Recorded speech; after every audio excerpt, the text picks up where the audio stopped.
मोनू और चिंकू की अनोखी दोस्ती। एक छोटे से गांव में मोनू नाम का 8 साल का लड़का रहता था। मोनू बहुत जिज्ञासु और खुशमिजाज था, लेकिन उसके ज्यादा दोस्त नहीं थे क्योंकि गांव में उसके उम्र के बच्चे कम थे। एक दिन वह पास के जंगल में घूमने गया। वहाँ उसने एक पेड़ पर चिंकू नाम के छोटे शरारती बंदर को देखा। चिंकू पहले तो पेड़ों से कूद कूद कर मोनू को डराने लगा, लेकिन जब मोनू ने अपने टिफिन से केले और मूंगफली दी तो दोनों में दोस्ती हो गई। इसके बाद मोनू रोज जंगल के किनारे आता और चिंकू को कुछ न कुछ खिलाता। बदले में चिंकू उसे पेड़ों पर चढ़ना सिखाता, जंगल में छुपी हुई जगह दिखाता और फूल पत्तों से खेल बनाना सिखाता। एक दिन गांव में मेले का ऐलान हुआ। मोनू चाहता था कि चिंकू भी मेला देखे, लेकिन गांव वाले जानवरों को मेला में लाने नहीं देते थे। मोनू ने चालाकी से चिंकू को अपनी जैकेट में छुपाकर ले गया। मेला में चिंकू ने मिठाई, खिलौने और झूले देखकर खूब मस्ती की। लेकिन मेले में अचानक एक छोटे बच्चे का गुब्बारा उड़ गया और बिजली के तारों में फंस गया। लोग डर गए, कोई पास नहीं जा रहा था। तभी चिंकू फुर्ती से पेड़ पर चढ़ा, तार से गुब्बारा छुड़ाया और बच्चे को लौटा दिया। गांव वाले अब चिंकू से डरने के बजाय उसे पसंद करने लगे। उस दिन के बाद मोनू और चिंकू की दोस्ती गांव की मिसाल बन गई। लोग कहते, सच्चा दोस्त वो होता है जो हर हाल में साथ दे, चाहे वो इंसान हो या जानवर। कहानी काला साया। बरसों पहले गांव रामपुर के पास एक घना जंगल था। इतना घना कि सूरज की किरणें भी उसके भीतर पूरी तरह नहीं पहुंच पाती थी। गांव वाले उसे अंधकार वन कहते थे। कहते हैं वहां जाने के बाद कोई वापस नहीं आया, या जो आया वो पहले जैसा नहीं रहा। गांव में एक लड़का था, अर्जुन, जिज्ञासु, निडर और थोड़ा जिद्दी। बचपन से उसने अपने दादा से उस जंगल की कहानियां सुनी थी कि वहां एक काला साया है जो रात में पेड़ों के बीच सरसराता है और इंसानों की परछाई चुरा लेता है।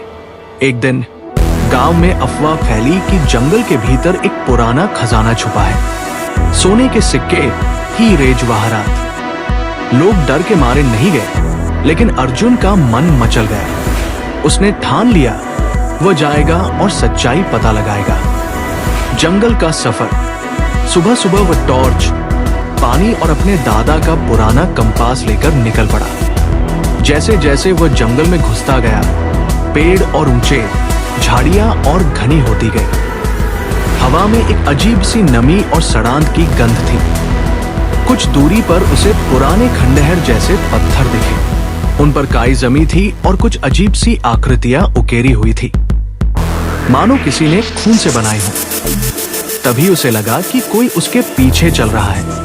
अर्जुन ने पलट कर देखा, कुछ नहीं, लेकिन पत्तों की सरसराहट और भारी सांसों की आवाज साफ सुनाई दे रही थी। काले साए की पहली झलक। अचानक पेड़ों के बीच से एक लंबा, काला, बिना चेहरे वाला साया सरकता हुआ निकला। उसकी चाल इंसानी नहीं थी, मानो वो हवा में तैर रहा हो। अर्जुन का गला सूख गया, पैर भारी हो गए। साया धीरे धीरे उसके करीब आया और एक ठंडी, फुसफुसाती आवाज गूंजी, तुम्हें यहां नहीं आना चाहिए था।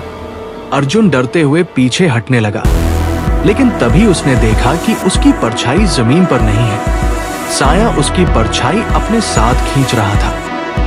भागने की कोशिश। अर्जुन पूरी ताकत से दौड़ पड़ा। जंगल में हर तरफ अंधेरा छा रहा था, मानो सूरज अचानक डूब गया हो। दौड़ते दौड़ते वह एक गुफा के पास पहुंचा। गुफा के अंदर से हल्की सुनहरी चमक आ रही थी। वो भीतर गया तो उसकी आंखें चौंधिया गई। सोने के सिक्कों और गहनों का ढेर। लेकिन जैसे ही उसने एक सिक्का उठाया, गुफा की दीवारों से वही काला साया निकल आया। रहस्य का खुलासा। साया और भी बड़ा हो गया और उसकी आवाज गूंजी, मैं इस खजाने का रक्षक हूं। जिसने भी इसे छुआ, उसकी आत्मा यही कैद हो जाएगी। अर्जुन कांपते हुए बोला, मैं बस सच जानना चाहता था। साया कुछ पल चुप रहा, फिर धीमे से बोला, सच ये है कि मैं भी कभी तुम्हारी तरह इंसान था। लालच में आकर मैंने इस खजाने को लिया और हमेशा के लिए साया बन गया। अंत साया ने अर्जुन की तरफ हाथ बढ़ाया। अर्जुन को लगा सब खत्म हो गया, लेकिन तभी उसके दादा की दी हुई कंपास चमकने लगी और तेज रोशनी फैल गई। साया चीखता हुआ पीछे हट गया और जंगल के अंधेरे में गायब हो गया। अर्जुन बिना कुछ लिए गुफा से भागा और जंगल से निकल आया। उस दिन के बाद उसने कभी लालच में आकर खतरा मोल नहीं लिया। लेकिन कहते हैं रात में उसके कमरे की दीवार पर कभी कभी एक काली परछाई दिखाई देती है, जो इंसान की नहीं होती। कहानी माँ के 3 दीपक। गांव के किनारे एक टूटा फूटा सा घर था।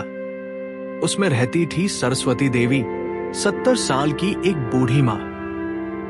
सिर के सारे बाल सफेद हो चुके थे, चेहरा झुर्रियों से भरा हुआ था, मगर आंखों में अजीब चमक थी। लोग अक्सर कहते, सरस्वती तुझे भगवान ने बेटा नहीं दिया, कैसे गुजारा करती है? सरस्वती देवी बस मुस्कुराकर जवाब देती, मेरे पास बेटियां हैं और बेटियां किसी बेटे से कम नहीं होती। उनकी 3 बेटियां थी, रीना, सीमा और कविता।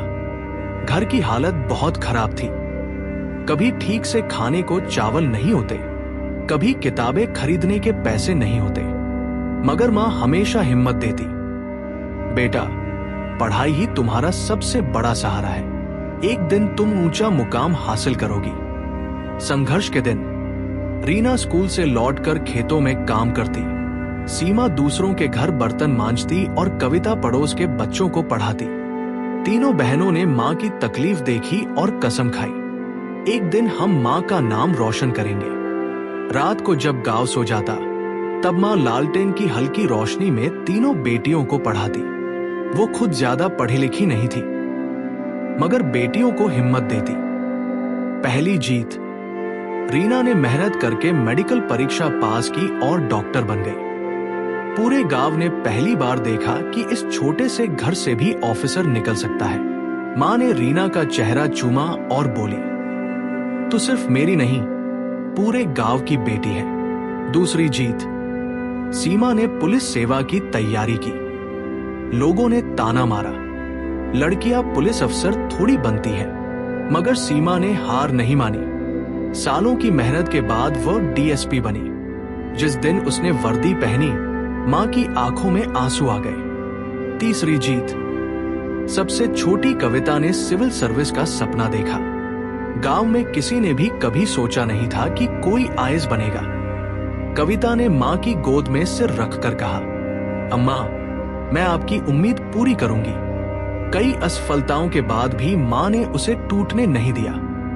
आखिरकार कविता ने आईएएस परीक्षा पास कर ली। गांव का गर्व, अब वही टूटा फूटा घर पूरे गांव की शान बन चुका था। जब तीनों बेटियां अपनी अपनी वर्दी और पहचान के साथ मां के पास लौटीं, तो मां की आंखों से आंसू बहने लगे। मां ने कहा, आज भगवान ने मुझे दुनिया की सबसे अमीर औरत बना दिया। मेरे पास 3 चिराग हैं, जो समाज को रोशनी देंगे। गांव वाले चुप थे। अब कोई यह नहीं कह रहा था कि बेटे न होने से घर अधूरा है, बल्कि लोग कहते, देखो सरस्वती देवी की बेटियां तो पूरे गांव की किस्मत बदल रही हैं। अंत, बूढ़ी मां अपने बरामदे में बैठकर मुस्कुराती है। उनकी आंखें कहती हैं, जिस मां का विश्वास बेटियों पर होता है, वो कभी अकेली नहीं रहती। बेटियां भी मां का आकाश बन जाती हैं।